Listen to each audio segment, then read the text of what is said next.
ibe kuna kipa na mo suang hong mai wa kanu tung tang bangsa hiam tamlo kong gen uta kanu mo suang ahen khelin hoi isagiwa tu pi leng isagiwa kelle tu pi ka salama ma maya ko ko in kwan ko bele tung tu jeni mo he wai tung adile tu pi ka sama ma maya bangsa ka hi tu ka tu pi a bolwa de o chi te neo ka kong gen uta kanu hi le mitupi bolin ka bolwa adik ahia mitupi ma ama ahia khovelam til etina siam na pil na khat le ngale ke himale pathiana pil na wai nei ahi mani na mitupi ma ama ahia kanu mitupi la ma amma ahi jaka han suang bang leng mia bang lo dewa che dia kisuk zena ya di ko sang na di ngai to ke le pathanin ma bana hong pe na di hei dam na te chi lungkulina anung chianga kisi khat lo wa om na di cha ka hi u ahi a ka ki phat sang nau hi het loina kanu tu pi lua ahi mi tu pi ahi chi ka gen u ta ja ka ahi wai para kanu ngai ina samina kapina lung jong ko ngai takle kanu ngai ina sam leng leng din ngai leng leng chi ma cha ngang pai no lo di te kil kelsa ahi ja ka ngai ina sam leng leng din ngai leng leng ta kianga hung pai non de hi ke a ama zo asihi na hita mo pai hi na hita ni khat ni changa ke ama kianga pai di ka hi aga kanu tu gen ni tile tam pen ma a ho ina achit na anun nem na ata te ina chi tang tam hi le leng kanu tu hela mina he ka hong zo dia khat ka hi ulaya waya hile ila khatung sading a kapa to kanun ala de ima mau ken leng ka de ima ma hi a kanu to kapa leng ana sak kom ki ge wa hi a ta nga nun lui lo bang tul sa alat na tang om dia don zele hang o me kala ngil ni om lo a chang ka de diang ma ma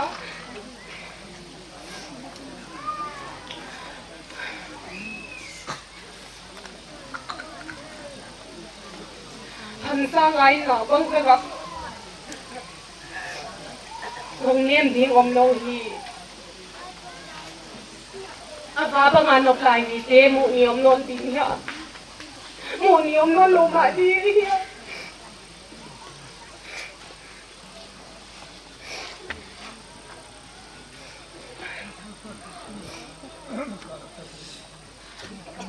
ngài mạ lên dùng lùi muộn liệt lên liền hi nghe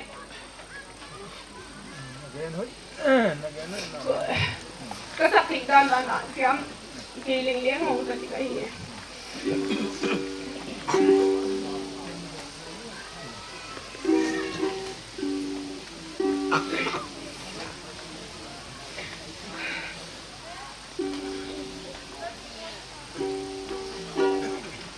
panganun lâu băng tu sa la ta ngom ya con te le hang o me ka la ni om lo om me ni ma hi man el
amin tupi na dahil teng tupi na le patoy na teng tang ta hen iti hi kakipake kabuhay kayo. Amen.